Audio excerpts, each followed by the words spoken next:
Welcome to Cross Border Interviews, the show where we dive into the insights of municipal political leaders from across Canada. Now, our mission is to shine a light on the dedicated individuals who, day in and day out, work around the council table to shape the communities that we call home. And for today's episode, we are honored to be sitting down and chatting with Innisfail, Alberta Councillor Janice Wing. Considering all that the town of Innisfail has to offer, it's difficult to think of reasons not to relocate there. Conveniently situated on the Calgary-Edmonton Corridor, Innisfail is a thriving, mid-sized community in what some may say is the perfect location. It's just 15 minutes south of Red Deer, Alberta, and an hour north of Calgary, meaning whatever few amenities they don't have are available just a short drive in either direction. They've got some of the most visited tourist destinations in all of Central Alberta, but that's just a start. There's plenty more to this town of about 8,000 residents, and that's why it's well worth exploring. Counselor, thank you so much for sitting down with me and chatting about yourself and chatting about the great town of Innisfail, Alberta. But before we talk about the town, I want to start to get to know the person behind the persona a little bit by asking a very simple question. And if you've listened to the show, you know what it is. Where did your sense of duty to serve your community come from, Janice? Such a good question, and it's something that, we talk about a lot. Is leadership born into you, or is it taught into you? And so I think I have a strong family history of leadership. So I don't know, it's a genetic thing, but certainly something that I've always been surrounded with my entire life. And then, experiences that are opportunities that are provided to you, and then I guess having the being encouraged to take them on. So starting, volunteering in high school, and as simple as being a candy striper at the old General Hospital in Calgary. Now I've dated myself, haven't I? Didn't say You know, anything. Did not say a thing. I know You I saw the put eyebrows, Chris, I saw the eyebrows go up over the glasses. Canvassing, back when I was in high school, Calgary, and I think even Edmonton, but Calgary for sure, we had sororities and fraternities in our high schools. And I was a member of the sorority, and we did things like canvass for Heart and Stroke, or went door to door canvassing for those local charities. And I think so it started back then, being on students council, understanding that what the benefits to everybody can be if you get involved and bring your beliefs to the table. So yeah, again, then working as an adult, being involved as a volunteer and learning about governance, learning the hard lessons of governance, especially when, first of all, you start out as being that ground level frontline volunteer, and somebody somewhere is making a decision that's impacting the things that you're experiencing, and being involved that way, working your way up. So when I retired 5 years ago, I think I had said to myself many times in my life, maybe one day I'll get involved in municipal politics. I had been on the board of the Alberta Party, the provincial board of the Alberta Party, about 10-ish years ago, and learned a lot then about provincial politics, and thought probably I had a best shot at making a real difference if I got involved in my own community. And so that was why I decided to get involved in municipal politics.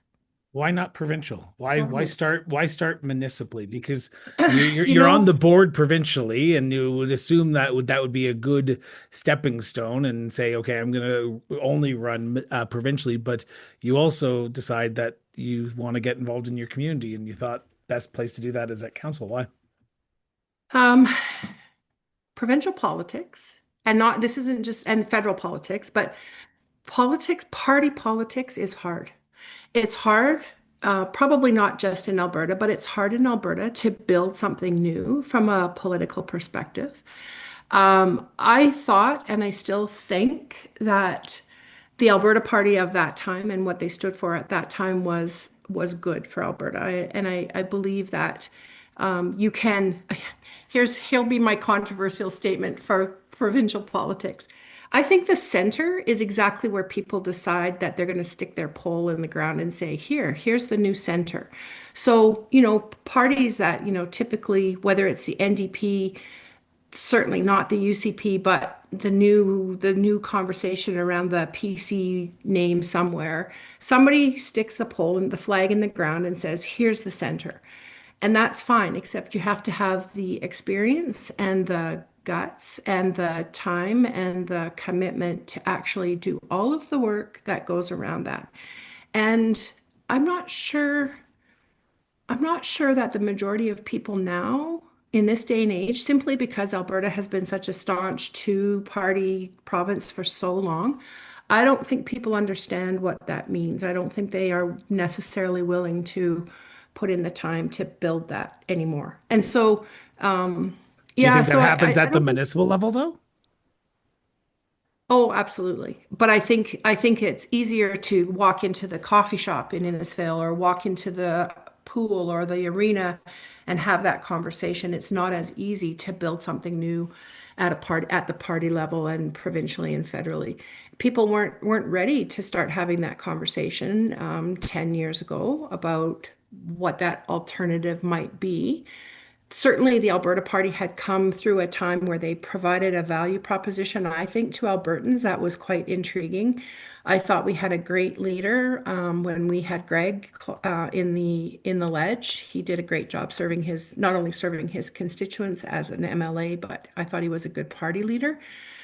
But there's more to building party than just that. And so there has to be people with the commitment to unwavering time Yeah. and resources to actually get the work done. So yeah, sorry, It's ironic that you say that at the time when Alberta is currently going through a process where we're starting new political parties at the municipal level and we're staking that ground out. I know it's only in Edmonton and Calgary, but who knows what's going to happen after this election because all the rumors I'm not speculate sure. that. I'm not sure, Chris. I'm not sure that it actually was intended to start out at the Calgary and Edmonton level. I think that the vision at the beginning, right from the start, was bigger than that. But I think that there were, as time evolved and as circumstances between the province and the two major cities started to evolve, I think that the conversation was they probably have a bigger impact, maybe, or I don't know, success is the right word, but. It'll be an experiment. Well, I'm not sure an experiment in a city of 1.5 million people boils down to what success looks like in a small community, but I feel very passionately about not having partisan politics involved in municipalities. Our master, if you want to call it that, we're accountable to our neighbors here. And in every municipality. We're Yeah. accountable to the people we work with and the people that we do business with. Um, I can tell you, I guess, and certainly an experience with the Alberta Party as a fledgling organization wouldn't equate to being on the provincial board of in those days, PCs or the UCP or the NDP. But I can tell you who the master is in that kind of a relationship, and it's not the community that you're living in. It's the party. I mean, that's not a secret. That's not a big revelation. That's just the way it is. And so. If we're talking about spending money on roads and sewers and sidewalks, and wastewater and water and power, which is the bulk of what municipalities spend their money on, there's no room for intervention from another body somewhere else to say, what are they going to say now? Oh, wait, now we want you to pave the road in front of my house as opposed to the road that you think needs to be paved. So I think I don't understand the motivation, but I think that people in municipalities, neighbors, communities in municipalities, I think they're smarter than that. I think that they'll figure it out as far as where the impact really comes from. I think the best way I heard it described recently, I forget who told me this, and whoever did tell me this, I apologize. And if I'm not crediting you, tell me, and I will credit you in the next episode that chat with somebody. But there's no NDP way of filling a pothole that is better than a UCP way of filling a pothole, or a liberal way of filling a pothole compared to a conservative way of filling a pothole. filling a pothole is filling a pothole, and no matter where you do it or how politically aligned you do it, it's going to happen the exact same way. It's just That's right. you're adding a label onto it, and like you said, you start to pick and choose where those lines are going to fall instead of relying on asset management, which municipalities should be working on and working through instead of picking favorites of who should and shouldn't win at the end of the day.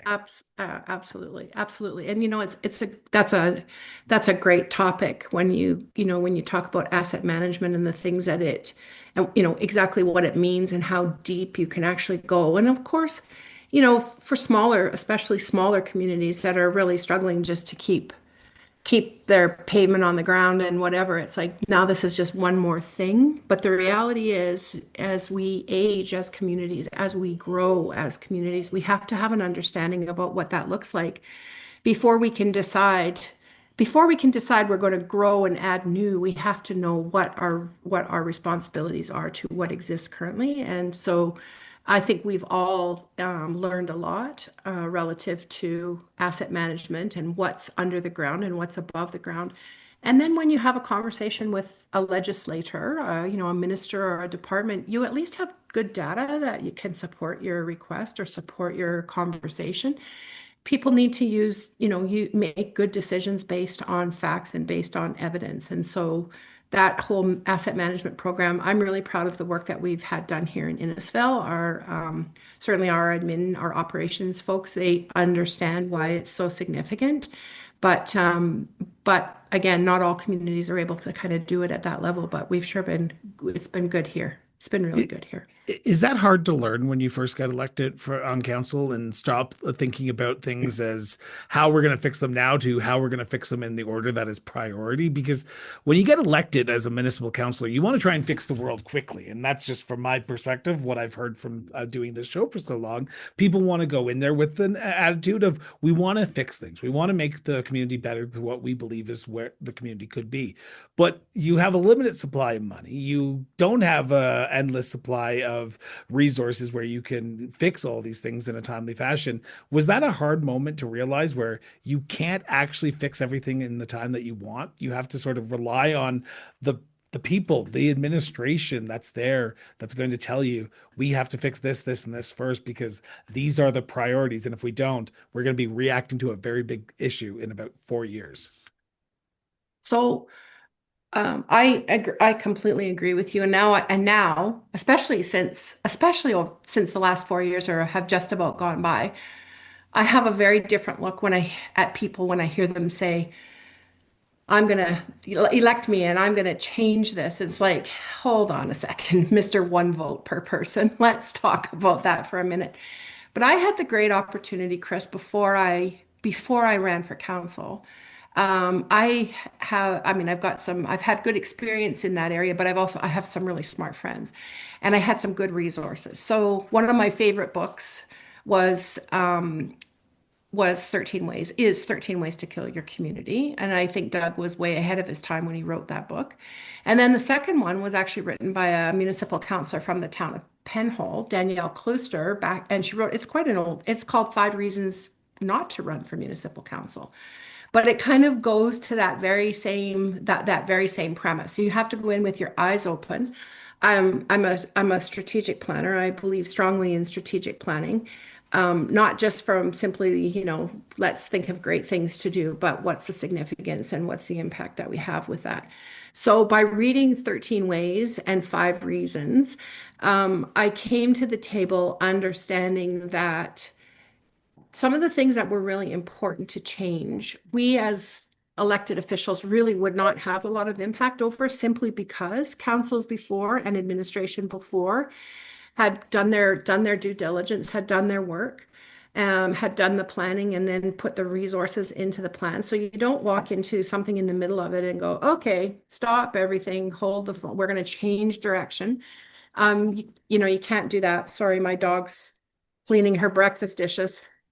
Can't even hear it. Can't even hear it. Oh, good. So Okay, it's really loud in my ear, let me tell you. Um, we'll cut but this then out right you now so you that way the dog can finish if you want. okay, perfect. Um, but then you also learn that your idea, when you put it on the table, the thing that you think that's so important, um, might change considerably when you actually open your ears and your mind and you listen to other people's perspectives and you listen to the realities. And it's okay to stand up then to your community and say, I know that, this was important to me. It still is important to me, but there are other things that impact this. It may have its time. It may come to light in the future, but for right now, we have to stay the course and we have to follow along with the direction in which we've been headed. And then there's this other piece that always impacts people's big plans and their big announcements, and that's called the Municipal Government Act. That basically says there's some things you can't do. Some things you say you're going to change, some things you just simply can't do. And so you learn a lot. So I think that's the biggest key when you're elected at any time, even in the middle of your term. You always have to keep your ears open and your brain open to hear and accept new pieces of information. So it brings up a good point because you're right. The old saying goes, you have two ears and one mouth. You should listen twice as more times than you talk as a leader or as a municipal councillor. But the question, though, is with a population of about 8,000 people in the town of Innisfail, 8,000 voices are all going to have 8,000 different perspectives on what they believe is the right way forward. Now, you're elected to represent all of them. Even the ones who didn't vote for you, you are there to represent them. How do you do that? How do you listen to so many different perspectives and come to your own decision that is going to benefit the entire community? Because I can imagine 4 years later, you've come to the realization you're going to piss off some people in office. And that means some of those 8,000 people are just not going to be happy with the vote that you've made. How do you listen to so many different perspectives as a counselor yourself and come to the decision where you have to raise your hand and say yay or nay against a motion or a policy? Right. That's such an important question. And I mean, I think that to And I, start and I with, like, apologize. yeah, And I think it's one that many people need to start thinking about as we get closer to this totally, municipal election, because totally. I think there's Yeah. a lot of people who, like you said, go in saying, I'm a one issue candidate. I'm going to go in, I'm going to change these things. But you have to remember, the people voted for you, and they're the ones who are you're going to have to listen to. They're quote unquote your words. They're your masters. They're the ones who are telling you what you should and shouldn't be doing. So how do you do Yeah. that? So, I think speaking from a smaller community, an 8,000 person community and growing daily, um, Which is it's big a much compared to different. the different communities in Alberta. Like 8,000 is not something you should turn your head and say it's a small community. It is a big community. It is a It is. mid-size, mid-sized town community, as they call it. And we serve a really large rural community as well. So when we talk, and so that I mean, there's part of the answer to your question. We have to be responsive to people that don't even vote for us because they live in Red Deer County, right? Yet they access services and resources and facilities here, and so there's a body then that we have to spend time talking to, and that's Red Deer County Council, and you trust that and know that they're in tune with their folks. People, but the beauty of being in a smaller community as opposed to 1.5 million people is people tend to know each other a little bit more, anyways. They do, and so we're coming up to this. August the 15th will be 33 years living in Innisfail, living in the same house in Innisfail. Don't ever stay in the same house for 33 years. There's my best advice. Your husband collects way too much stuff in the garage. I'm telling you. Um, Can but my you husband you and your don't. husband talk about how much they're hoarders?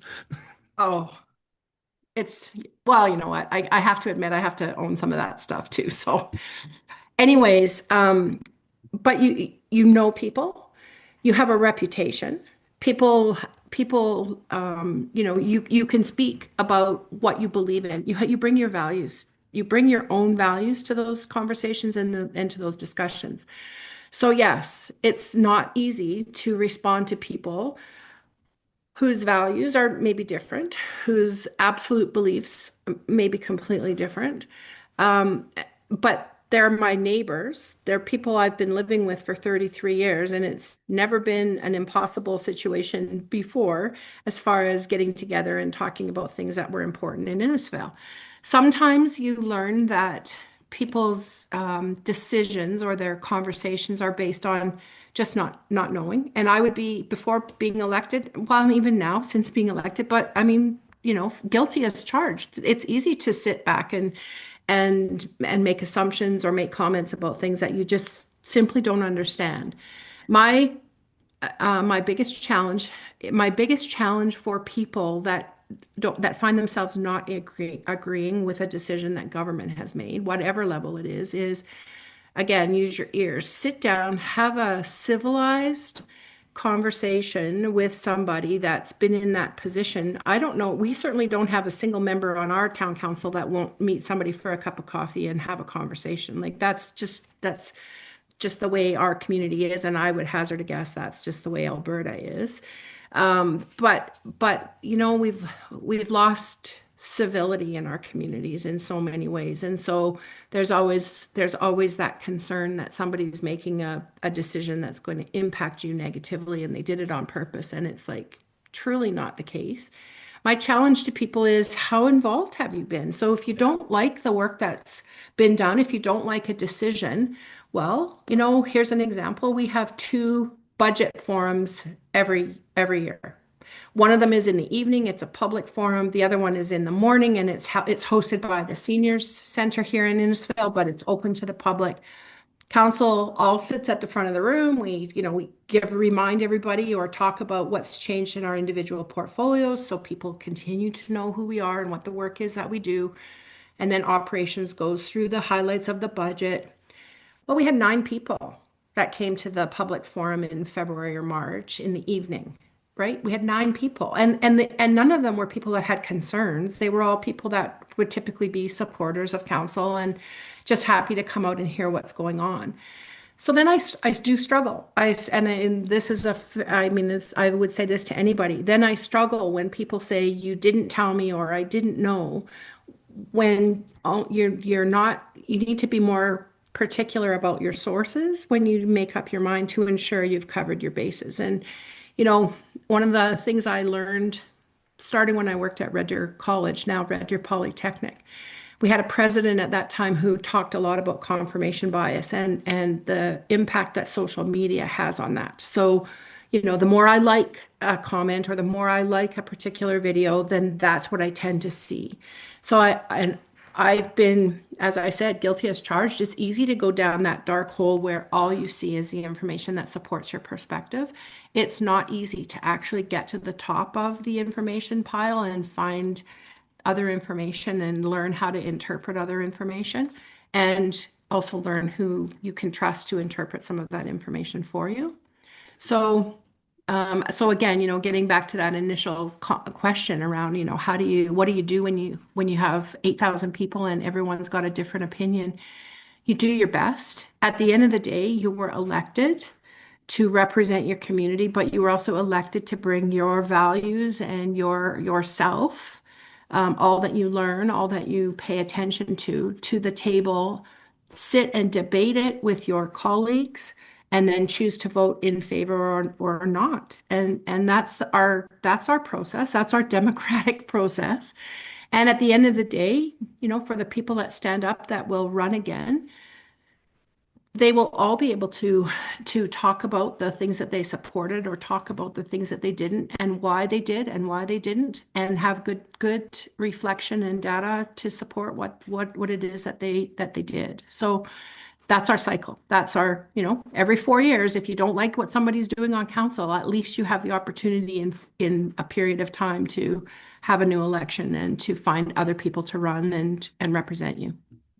I want to go back to the engagement part for a second before we continue on to this conversation, because Yes. I come from a marketing communications background for municipalities, and I get that. The 9 people that you see all the time at the same old public hearing is the 9 people who will be at every open house, everything, because they want to show support.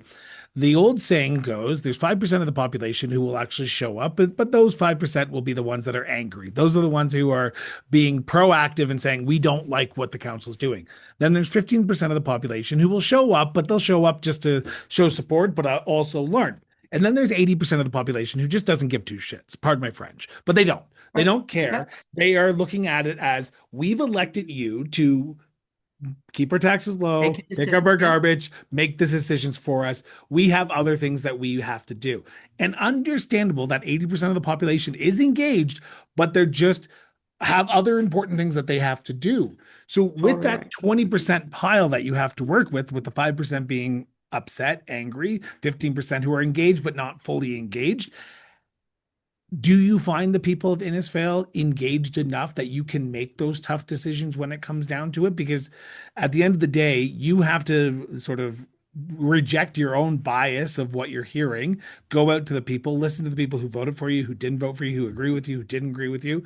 Do you get a sense that people want to give you their opinion, but it has to be when they want to give it to you? Or will they actually stop you in the grocery store and say, "Hey, Janice, we need to chat about that bylaw that's coming up or that issue that's coming up because I think it's important. You're my Yeah. counselor."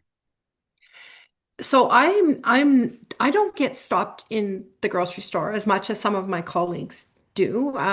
Certainly we have a member of our council that doesn't own his business any longer, but had a restaurant in town, and he used to spend as much time talking Innisfail town issues as he did taking orders for coffee, I'm sure.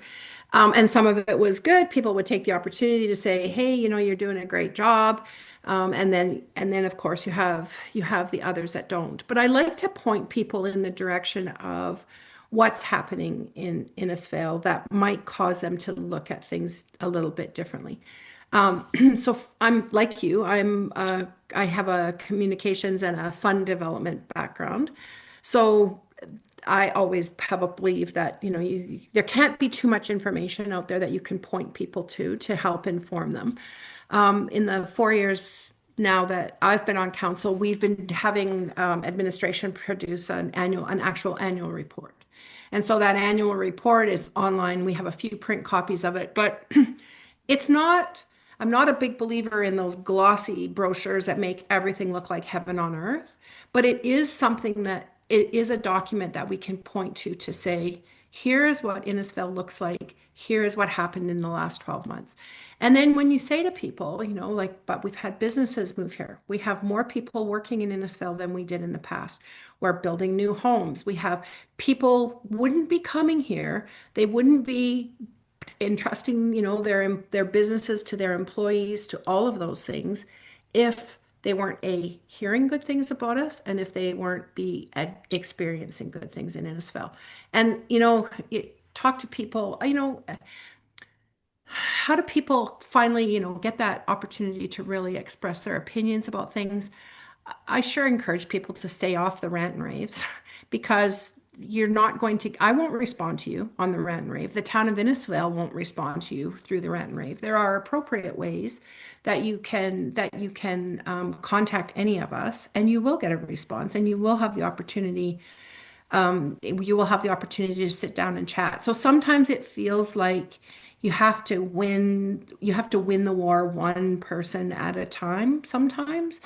But truly, that's the only thing in the past that's ever really turned the tide is that enough people all of a sudden become aware of the reality or the circumstance that they start to change their mind and then, discourage other people from we'll never agree on how many times the snow should be removed off the streets in town. We won't.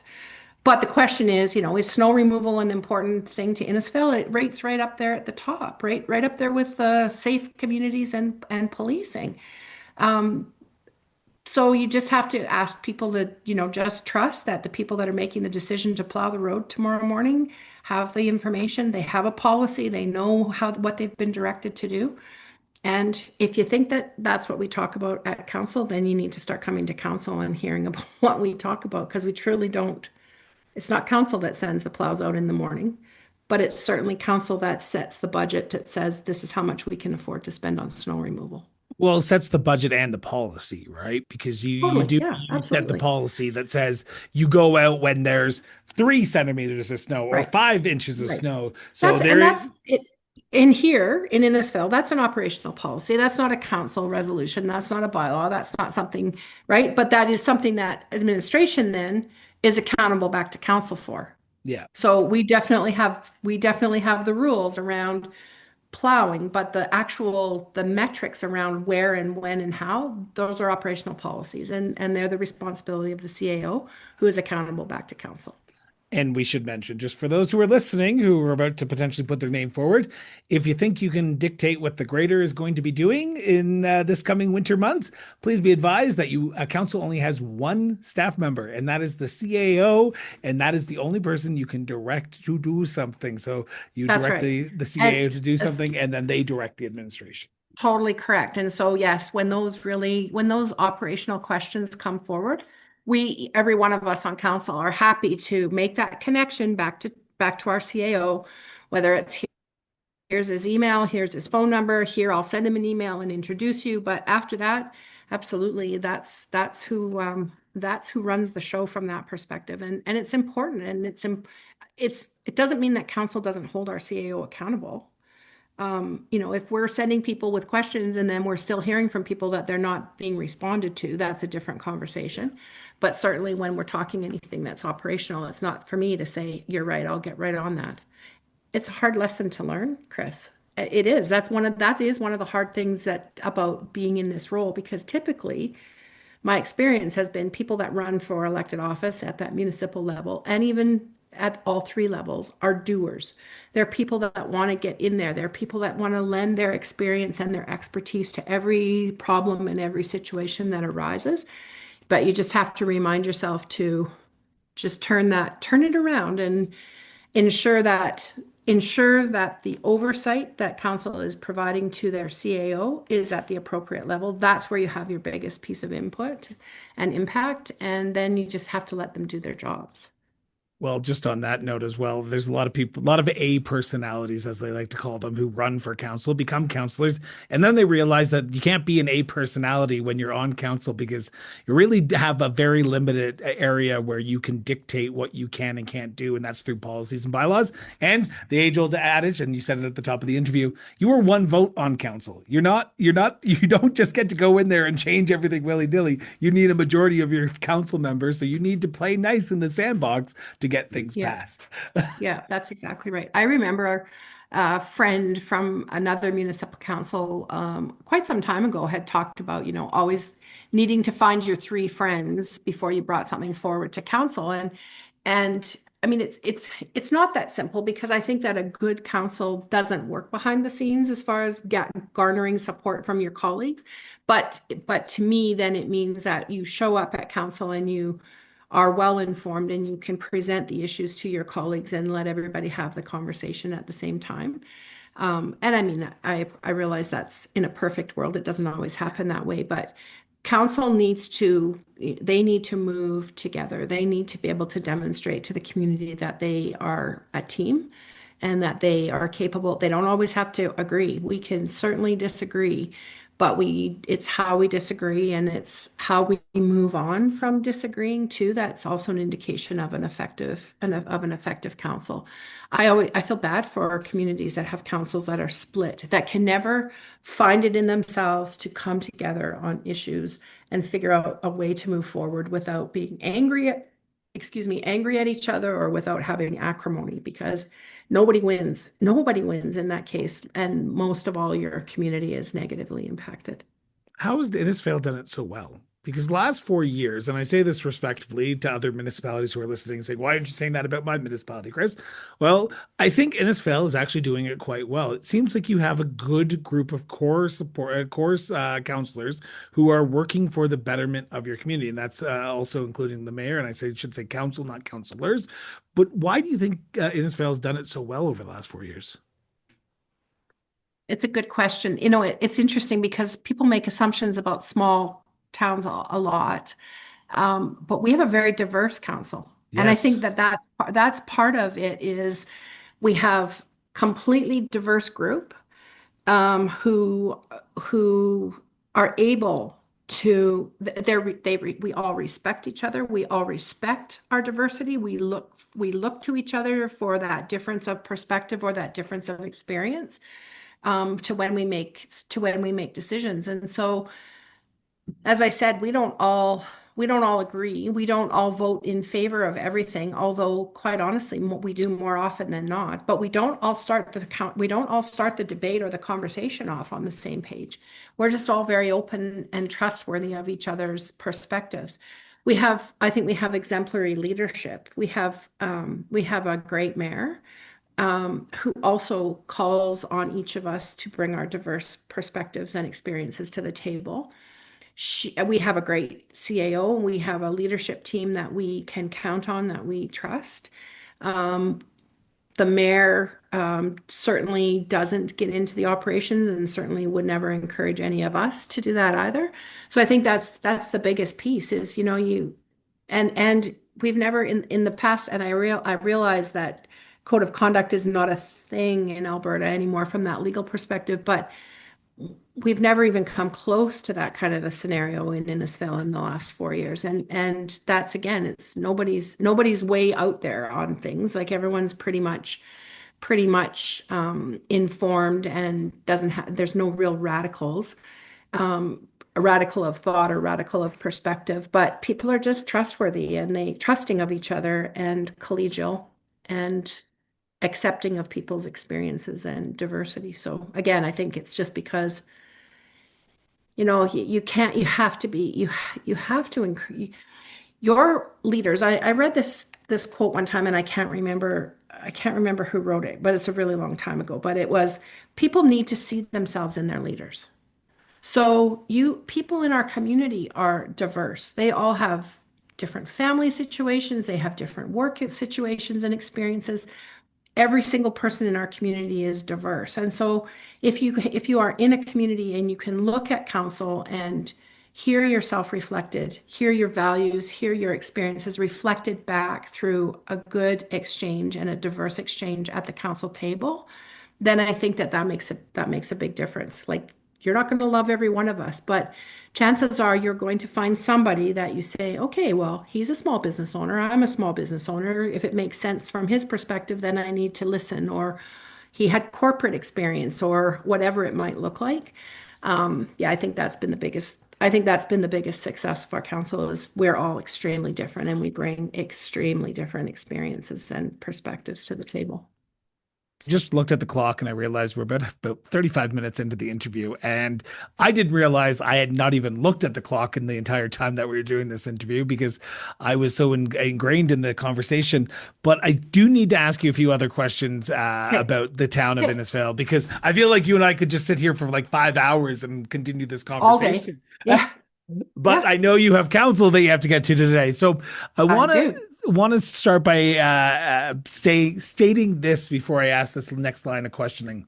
This is a conversation between the counselor and myself. This is not a motion of counsel, not a direction of counsel, not a policy of counsel. This is her opinion and her opinion alone. Now, it may line up with what's going on at council, but at the end of the day, as we just said, she needs a majority of counselors around the council table to vote in favor or against something. So again, this is her opinion and her opinion alone. Okay, I've said that. I've gotten it out of the way. Now the very big question. Counselor, in your opinion, at the time of recording this, at the beginning of August 2025, what do you see as the biggest challenge or challenges facing the town of Innisfail today?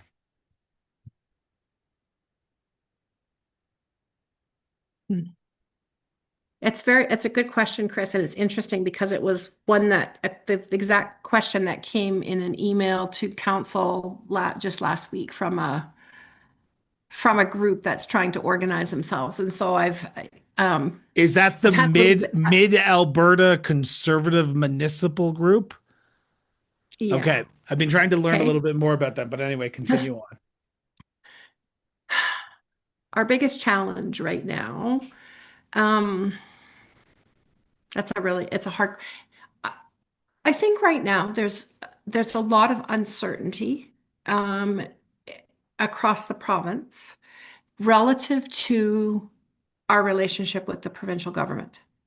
And and there's risk in me even saying this because the the power of the or the provincial government relative to municipal councils and relative to municipalities is kind of uncertain at the present time. There's been legislation that's been passed provincially in the last year, but more importantly, the last, 6 months and even shorter than that, that, raises that concern about, you know, we hear often from the province, municipalities exist at the will of the province, and that's true. It's not a lie, it's not an exaggeration, it's absolutely true.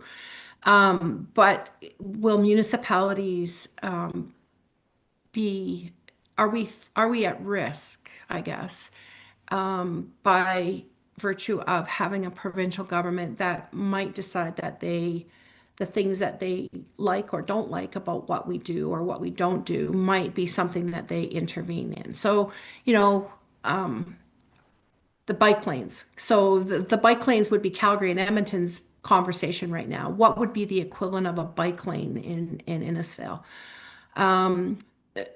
So we've been working hard in Innisfail around the energy transition industry, focus, education, all of the rest of it. What does that look like, the energy transition? And so we spent a lot of time in the first 2.5 years on council participating in a group called the Energy Futures Lab. We, as well as the community, learned a lot about sort of the economics of the energy transition. We have a large manufacturing company here in Innisfail now that is working with CPKC, doing hydrogen engine transition to hydrogen, diesel engine, sorry, to hydrogen. We have a new direct air carbon capture lab that's opened in Innisfail. So that's a bit on that scale of what does clean energy look like? What does a clean environment look like? We have good intentions and good plans around how we continue to grow in those areas. So for me, one of my biggest concerns would be either the government comes in and says you're offside and this is not a focus and this is not your focus, and does something that way, or that the community itself elects a council that is contrary to the work that has been done in the last 4 years. I would hate to see the things that have been causing Innisfail to grow like crazy in the last 4 years. I would hate to see that change. I mean, if it's the wrong thing, then of course, then that's something we need to talk about. But I would suggest that the evidence shows that the growth in Innisfail has all been done for the right reasons. And Has it been so, sustainable yeah, growth? Can I ask that? yeah, absolutely. Because when municipal leaders often talk about growth to me, I often always wonder, how do you sustainably grow your community with the size of population you have, with the pot of property taxes that you have? Because you can't tax people into oblivion expecting to grow your community. So you have to do it sustainably. Do you feel like Innisfail's done it sustainably over the last 4 years since you've been on I, council? yeah, I do, and I'll tell you why. I think again, and going back to the diversity of the community, we focused on areas that needed to have attention put on them. So, housing is a huge problem in every community in Canada, but it's been a challenge here as well. By virtue of past land development dealings, the town of Innisfail actually owned various residential lots in various parts of town, and had been for sale for years, and they weren't selling, and some of them had deficits, and some of them, yeah, they just weren't selling. So the town said, well, it's not good for us to have these vacant lots sitting around. People are going without housing. We need to get housing built. So we actually went into partnership with a couple of builders, and we provided the lot, they built the house, we shared the profits with the builders. So we've got, I think we've got 7 or 8 houses in Innisfail that were sitting on town-owned land 4 years ago with no hope of being developed, that have been built and sold, and people are living in them. And to be, black and white and providing property taxes back to the town. So that's a good thing, right? I mean, before they were our land, they weren't generating anything. Now we've got that happening. So that's good. we've also been really conscious about trying to understand and learn about what affordable housing looks like. We had a housing study done a couple of years ago, and that pointed to the gaps in housing that actually will help us to address that whole affordability piece. We don't have a lot of multifamily housing in town. So we've been consciously developing a piece of land, again, that, it exists within our community. It's been sitting empty for a very, very long time. And so from that sustainability perspective, it's like, okay, well, we're not exceeding our area as far as saying it's going to cost us a ton to run pipes and water, and everything's not going to be overused, but we're actually going to take a piece of land that's just not being, that's unused, and turn it into something where families can live, multi-families, where we would have, some housing that's focused more on seniors' needs, as well as our independent seniors, then as well as townhouses and that kind of thing. So absolutely sustainable growth. A lot of our demand for residential growth has come from business owners that are saying, I can't get people to come and work here because there's no place for them to live. So bringing people into the community and knowing that there are jobs available for them, that's another piece of sustainable development that's important. So I think that we are going down the right track. Certainly, the town doesn't want to be the developer. We don't want to be in competition with the developers of the world. But there are times when you just have to say, nobody's going to develop this the way we know it needs to be developed unless we dig our heels in and say this is the way it has to happen. So, Yeah. in smaller communities, it kind of hasn't been that way, I don't think. I think lots of times you're just happy that somebody comes to town and wants to build a house. So being more strategic about it, and having some outcomes that you want to hit with those kinds of projects, I think is important. I want to flip the original question and talk from challenges to accomplishments. Now, we often talk about only the challenges that go on in communities because those are what sell the papers and those are what sell the news. But from your perspective, what does Innisfail get right? What is the thing that you look at the community and go, you know what? We have our challenges, we have housing, we have budgetary constraints, but we have this going right for us. What is that for you? We have a really good, I go back to this. We have a really good strategic plan, basically, that says to not only to our staff, but says to our community, there are things in this community that are really important. And they're there because we bring them as counselors, but because we've always heard about them and we've experienced them ourselves from living in Innisfail. So we know that having a safe and welcoming community is critically important. Everybody wants to feel that they're safe living in their town or in their city. So a few years ago, we'd had I think it was the third iteration of a welcoming and inclusive committee that was put together. They do an awful lot of work with the town. We have a lot of festivals. We have a lot of programs for people of all diverse backgrounds. We just had our fifth Pride Festival here in Innisfail in June. We had our very first Pride Festival in 2020 during COVID. And some of that was in response to some of the really unfortunate um, um, rallies and things that were going on during COVID where people were just frustrated, I think, and people were upset. And so we tried to bring good things out of that. So we have Pride, we have lots of good winter activities. Innisfail is full of recreational facilities and recreational opportunities. And they're not all just provided by the town. It's not just stuff that's provided by the taxpayer or the tax base, but we have the best golf course in the entire province, probably in the entire country here in Innisfail, 36 holes, beautiful. But What? Whoa, that whoa, wasn't whoa, whoa, built whoa, because, whoa, whoa, whoa, whoa, whoa, whoa, whoa. Back the truck up. 36 holes. What? yeah. Have you not been golfing in Innisfail for a few I years? have not. Now I need to come up there this summer. Okay, I'm coming in August after this airs. Maybe it's And 27 holes. Maybe it's because 27 holes. Maybe it's what's 27. My math is off today, but it's still the best golf course in the province. okay, I need to But go golfing in again, Innisfail. So that's my come, that come. I'll drive the cart. I don't golf.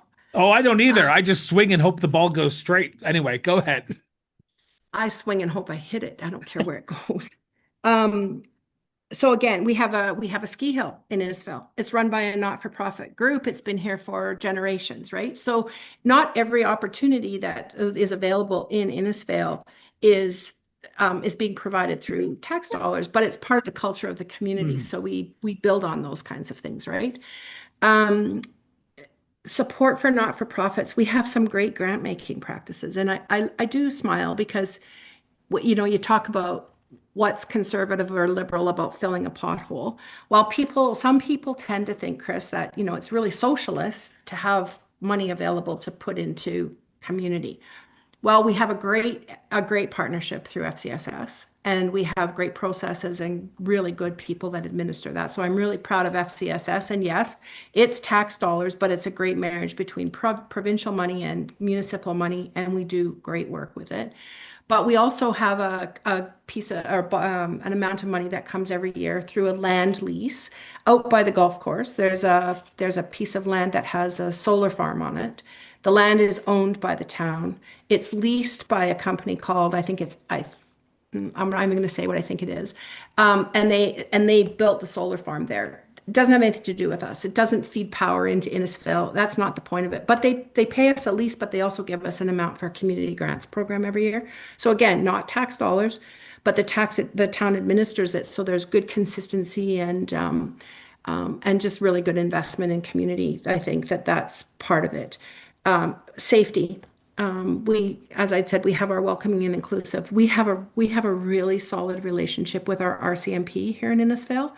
And so we have our bylaw folks who work hand in glove with our RCMP folks who are a part of, we have a resource officer in our high school. Like when you ask, and we do surveys every year, you ask people how safe they feel, and people say, overall, I feel pretty darn safe in Innisfail. So, I think part of that is because of the relationship building and the strong sense of support that all of our partners and all of our programmers feel coming back from council and from town staff. So I think those are strengths. Um, Emergency management and policing. I did make a couple of notes, or I have been making a few notes as I think about the things that I adore, love about the town that I live in. Um, and I've learned a lot about emergency management because, of course, an emergency isn't something that stops at your borders and it doesn't stop in your airspace and all of the rest of it. So it's, again, go back to relationships, and that's of critical importance to me. Um, Innisfail sits along the second most heavily driven highway in the country. We are right on the Highway 2 corridor. So when we talk about fire services, when we talk about RCMP, when we talk about emergency, our EMTs and our paramedics, they can be in the middle of town. They can be on the busiest highway in the country and still providing fine service. But it takes that support and that understanding. We talk a lot about Innisfail, Medicine Hat, Calgary, whatever. We're not our grandparents' communities anymore. The things that we have to pay attention to, risk management, the things, emergency management, whether people like to talk about it or not, our climate is changing. The things that we have to respond to, be it wildfires, be it wind, be it heavy rain and flooding, no community in the province is not going to experience something or isn't at risk of experiencing something. So yeah, I'm just proud of the way Innisfail has built its infrastructure, both human and physical, to be able to provide good service and to respond to things when they happen. I want to ask a very pointed question, and the only reason I'm asking this is because it is about less than 80 days until the next municipal election here in the province of Alberta. Have you made up your mind? You don't have to say yes or no, but have you thought hard and long about potentially putting your name up for reoffer in this upcoming election, or are you still taking it day by day? Um, I'm Hmm. I can't tell you that I haven't been thinking about it a lot because I have been, but then I've been thinking about it a lot for a long time, and not from a negative perspective, but more from the perspective of, if we start something new, how, I want to be around to see some of these projects through. I'm invested in the development of the community, and I know they're not all going to wrap up and have a nice little bow tied on them in 80 days or, in the middle of October. You're So, I mean, selling there's yourself certainly, short there. You're selling yourself short. It's all going to be wrapped up by October 19th, 2025. ah, well, I hope so. So I am still deciding and not, my husband retired in the last couple of years. I retired just before I ran for council. My husband's retired. So then it's a matter of saying, you know, people don't understand again. People don't think about, is it a big time commitment when you're in municipal office? And it is. And, I joke when I say to people, well, we have about 100 meetings a year.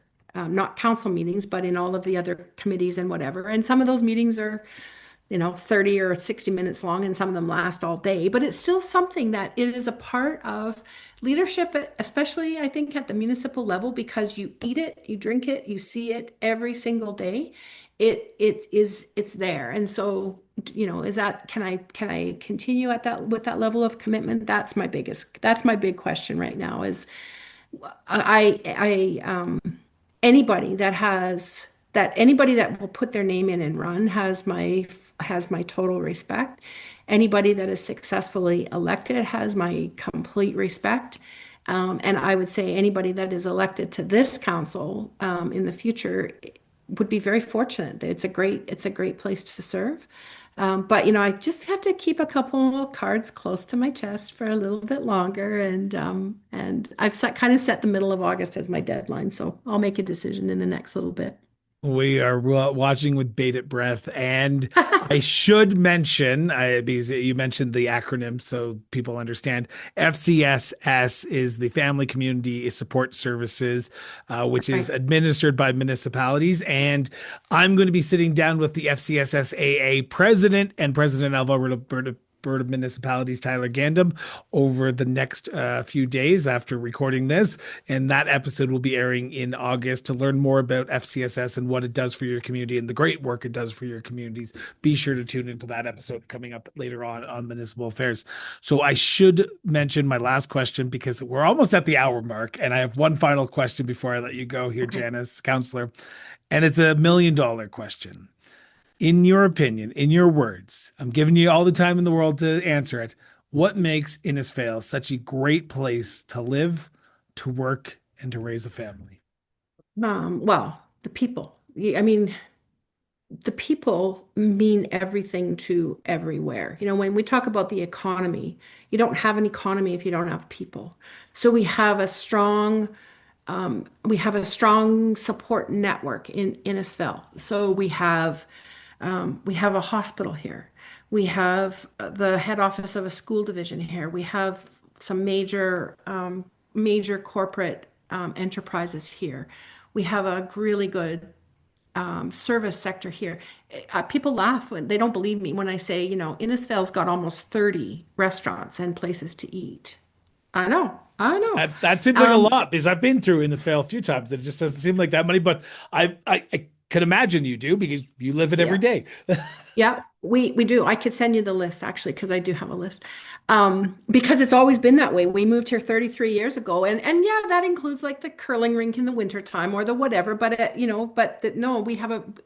But the other piece is we are not just insular. We have a large farming community. We have we have a large school campus here. So we have two elementary schools, two middle schools, a high school. We have location. Like we've got Red Deer Polytechnic and Olds College 20 minutes away in either direction. So we've got diverse business. We have diverse backgrounds, diverse cultural backgrounds. We have amazing depth in our cultural diversity here. We've got great communities that come from virtually all over the world. So, that's the thing. You can't make up a strong place if everybody looks like you. You have to be open and understand that's what makes it strength. When you talk about the tapestry, you have to build a strong tapestry, or you have to sew a strong tapestry to have a strong community. And I think the people in Innisfail, they represent that every darn day. We actually have a very large demographic of seniors in this community, larger than what is typical. So we have been designated, as an age-friendly community. We have a very strong seniors center and seniors community.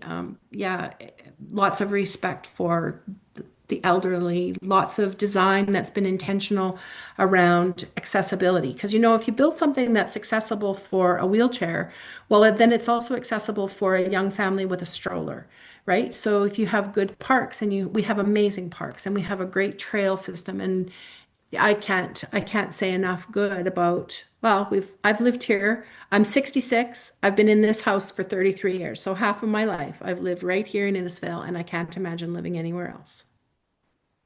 Counselor, I want to thank you from the bottom of my heart. This was a spectacular interview, and Thank it you. is a great way to kick off August on the cross border interviews. So, thank you so much for sitting down with me, Thank you. taking time out of Thank your you. busy schedule to do this. I feel like you and I are now lifelong friends after this conversation because it seems like we have so much in common and we are speaking from the same municipal Come, government come to, association. come to Innisfail. We'll crash around all 30 restaurants, and we won't go golfing. We'll just drive around in the golf cart. I love it. Counselor, thank you so Perfect. much for doing this. Anytime. Thank you. Thank you so much for tuning in for another episode of Cross Border Interviews. Now, we hope you've enjoyed today's conversation and gained some valuable insights into the world of Alberta municipal politics. Now, this episode was brought to you in sponsorship by Alberta Municipalities, Strength in Members.